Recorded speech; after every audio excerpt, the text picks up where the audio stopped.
সম্মানিত হাজিরিন, ফেরাউন বেঁচে ছিল হলো, ফেরাউনের হায়াত ছিল হলো 1600 বছর। আর এরা ছিল কত বছর? সংখ্যা যে মিলল কেমনে বুঝলেন?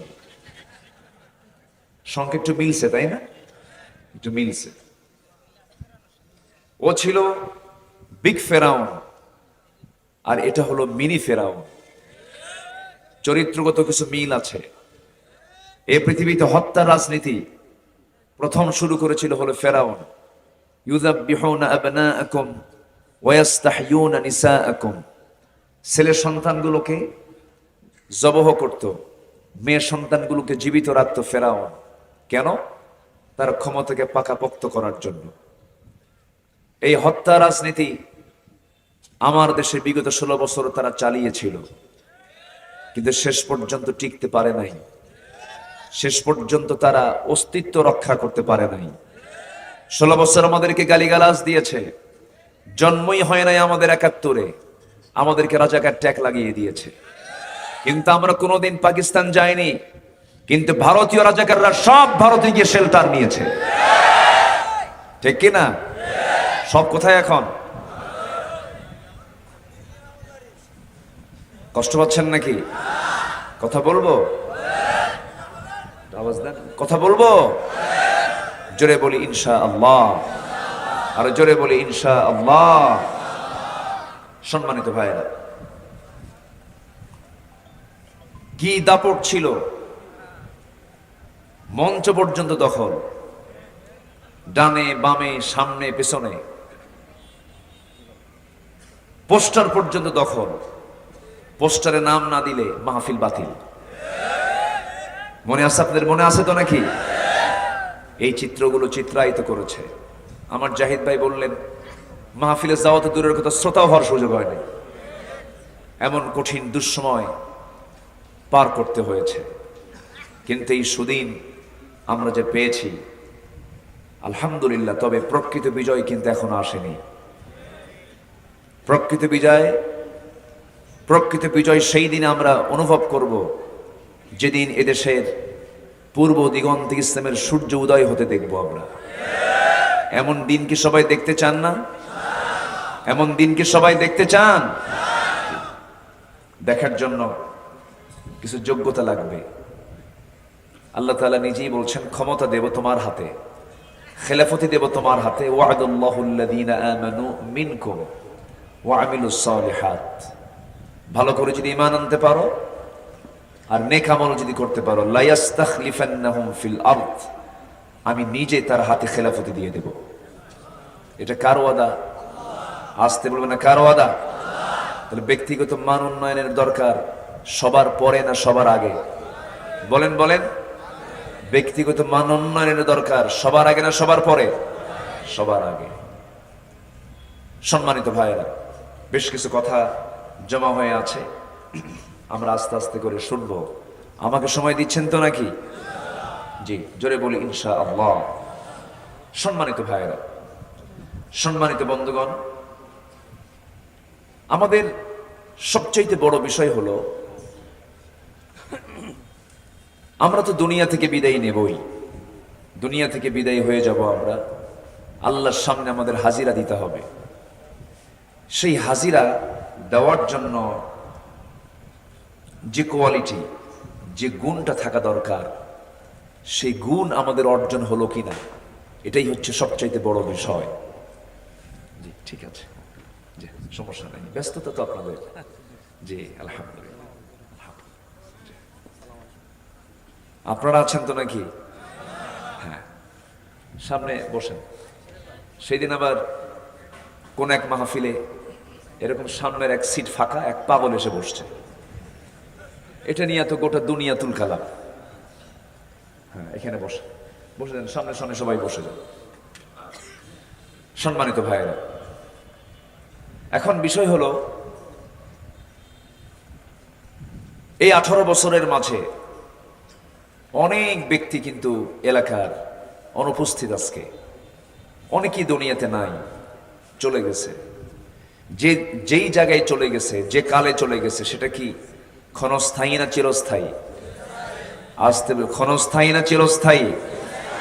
আমরা যেখানে বসে আছি এটা কি চিরস্থায়ী না ক্ষণস্থায়ী? ক্ষণস্থায়ী। তাহলে আমরা স্বভাবগতভাবেই আমরা যে কোনো কাজ করতে গেলে আমরা কি মজবুতির দিক থেকে দুর্বল কামনা করি না মজবুত কামনা করি? মজবুত কামনা করি। তো চিরস্থায়ী জীবনের চিন্তা আগে করা দরকার না ক্ষণস্থায়ী জীবনের চিন্তা আগে করা দরকার? চিরস্থায়ী। ইহকাল না পরকাল? দুনিয়া দিয়ে আখেরাত সাজাবো না আখেরাত দিয়ে দুনিয়া সাজাবো? একটু বলেন, ভালো করে বলেন। আখেরাত দিয়ে দুনিয়া না দুনিয়া দিয়ে আখেরাত? হ্যাঁ, আখেরাত টার্গেট না দুনিয়া টার্গেট? বলেন, আখেরাত টার্গেট না দুনিয়া টার্গেট? আখেরাত। কারণ দুনিয়া তো পার হয়ে যাবে। এই দুনিয়া এখন আছি, কিছুক্ষণ পরে নাই। আজ আছি, কাল নাই, সকাল আছি, দুপুরে নাই। আমার আব্দুর রাজ্জাক ভাই অত্যন্ত কাছের মানুষ। এই জায়গায় এই অত্র প্রতিষ্ঠানের সভাপতি মহোদয় কি যেন নাম ওনার? আব্দুল জলিল সাহেব। এই যে মরি যখন আসতাম তখনই কত স্বপ্ন, কত চিন্তা, কত কল্পনা জল্পনা আমরা করে থাকি। কিন্তু আল্লাহ রাব্বুল আলামিন বলছেন, বান্দারে শোনো, ওয়ালাল আখিরাতু খায়রুল লাকা মিনাল উলা ওয়াল আখিরাতু খায়রু ওয়া আবকা ওয়াল্লাহু ইনদাহু হুসনুল মাআব। জোরে বলুন আল্লাহু আকবার। আল্লাহর কাছে ফিরে যাওয়াটাই হলো উত্তম প্রত্যাবর্তন স্থল। সে আল্লাহর কাছে যদি আমরা ভালো কিছু নিয়ে যেতে পারি, এটাই তো সফলতা। যদি আল্লাহর কাছে আমরা ডান হাতের আমল নামা নিয়ে যেতে পারি, এটাই তো প্রকৃত সফলতা। যদি আমরা আল্লাহর কাছে তার পছন্দের বান্দা হয়ে যদি হাজির হতে পারি, এটাই তো আমাদের সফলতা। দুনিয়ার সব কিছু পেলাম কিন্তু আল্লাহকে পেলাম না, সেই পাওয়ার কোনো সার্থকতা আছে? অতএব যা কিছু পেতে চাই কাকে সাথে নিয়ে? আসতে বলবেন না, কাকে সাথে নিয়ে? আল্লাহকে সাথে নিয়ে আমাকে পেতে হবে। তবে দুনিয়া যে লাগবে না তা না, দুনিয়া লাগবে। আল্লাহ তাআলা বান্দাকে দোয়া করতে বলছেন এক জায়গায়, আগে দুনিয়াই চাইতে বলেছেন। আল্লাহ রাব্বুল আলামিন বলেন, যারা পারেন ঠোঁট মিলিয়ে বলুন এই দোয়াটা আমার নবীজি পড়েছেন, রব্বানা আতিনা ফিদ দুনিয়া হাসানাতাও ওয়া ফিল আখিরাতি হাসানাতাও ওয়া কিনা আযাবান নার ওয়াজআলনাল জান্নাতা মাআল আবরার। জোরে বলুন আল্লাহু আকবার। আল্লাহ তাআলা আমাকে দুনিয়ার হাসানা দান করো, আখিরাতের হাসানা দান করো, জাহান্নামের আগুন থেকে আমাকে বাঁচিয়ে দাও। এই জন্য আমার বন্ধুগণ, আখিরাতটাকে সুন্দর করার জন্য দুনিয়াকে সুন্দর করতে হবে। আমল দিয়ে, ইমানদারের ইমানের গুণ দিয়ে নিজের জীবনকে গুণান্বিত করতে হবে। জন্মসূত্রে মুসলমান ঘরে জন্ম নিলাম, আমি জান্নাত পাবো না। জন্মসূত্রে আমি মুসলিম হলাম, জান্নাত পাবো না। জান্নাত পাওয়ার জন্য জন্মগত পরিচয় দরকার না ঈমান থাকা দরকার? কি থাকা দরকার? ঈমান থাকা দরকার। আমার দেশে জন্মসূত্রে এমনও মুসলিম আছে, আমার দেশে জন্মসূত্রে এমনও মুসলিম আছে যারা ইউরোপ আমেরিকার ইহুদি খ্রিস্টানদের চেয়ে জঘন্য। আছে কিনা বলেন? একটা পত্রিকা আছে প্রথম আলো, এটা প্রথম আলো না, এটা প্রথম অন্ধকার। এরা লেগেছে ইসলামের বিরুদ্ধে। আর একটি পক্ষকে খুশি করার জন্য নানামুখী ষড়যন্ত্র করছে। জাহাঙ্গীরনগর ইউনিভার্সিটি আজ থেকে বেশ কয়েক বছর আগে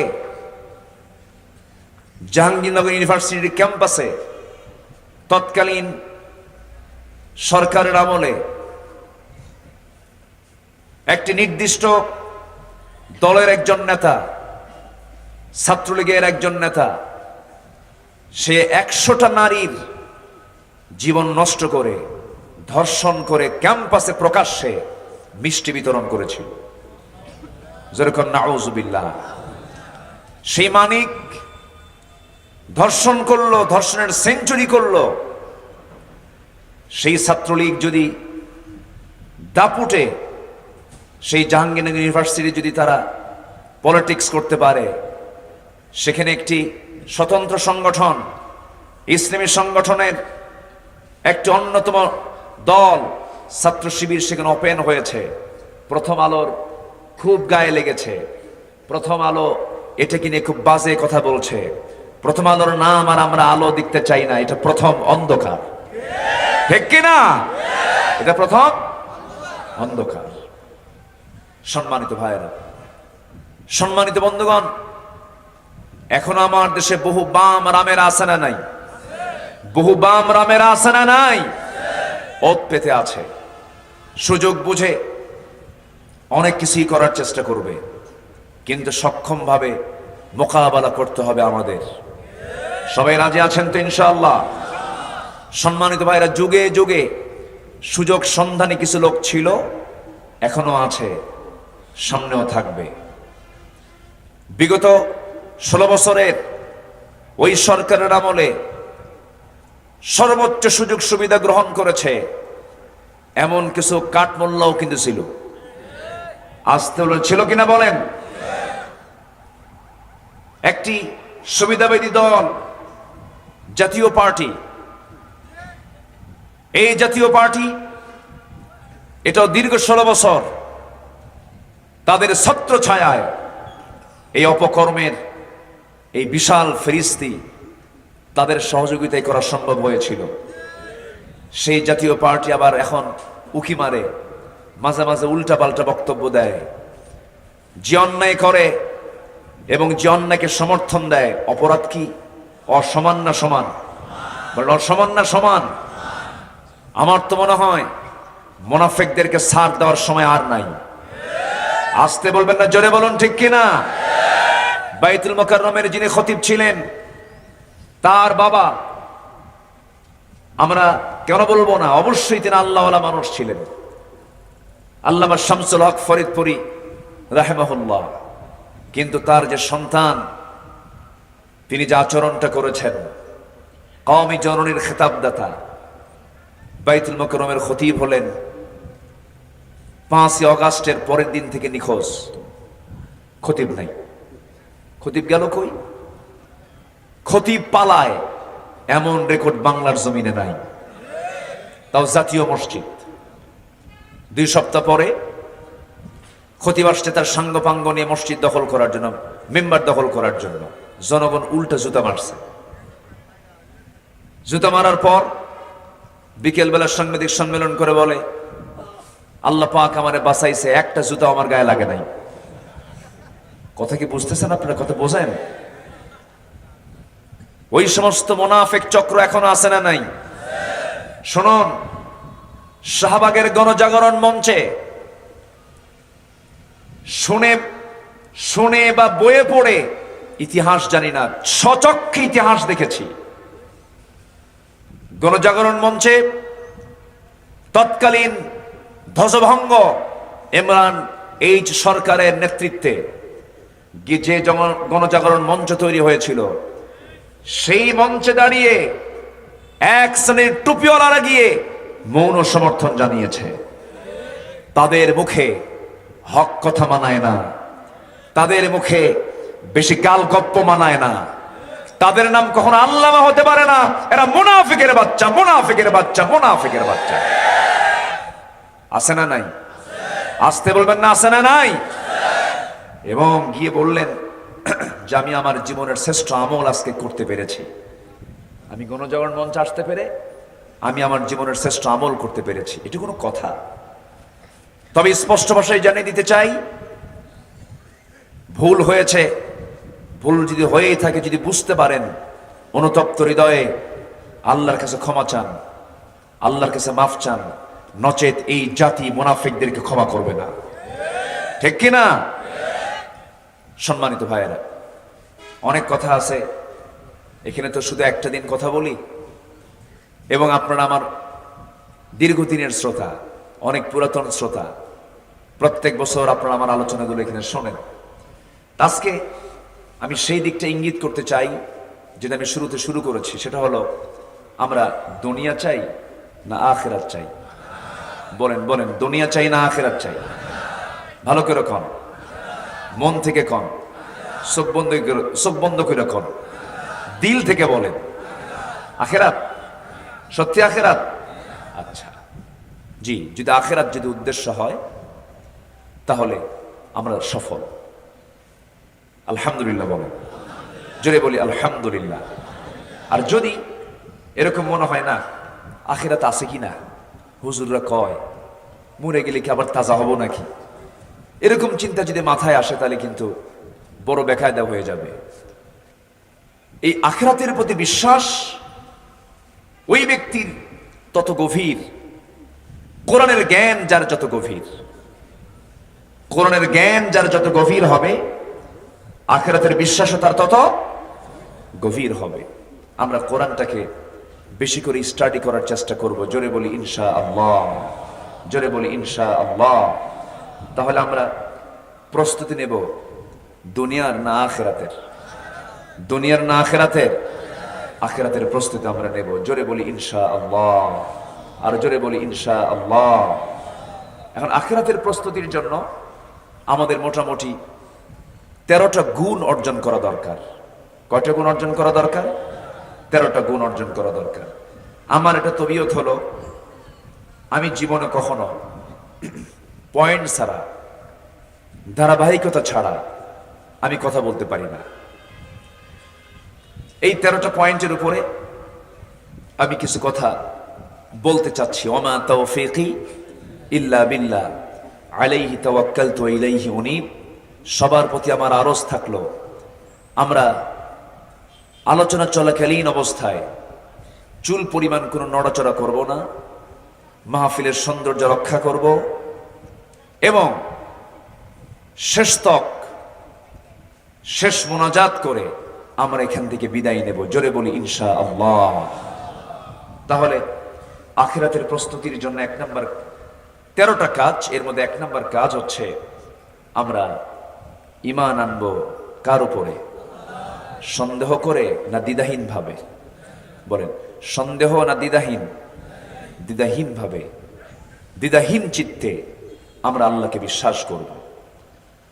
আল্লাহ রাব্বুল আলামিন বলেন, ইন্নামাল মুমিনুনা আল্লাযীনা আমানু বিল্লাহি ওয়া রাসূলিহি সুম্মা লাম ইয়ারতাবু وجاهدوا بأموالهم وأنفسهم في سبيل الله أولئك هم الصادقون জোরে বলুন আল্লাহু আকবার।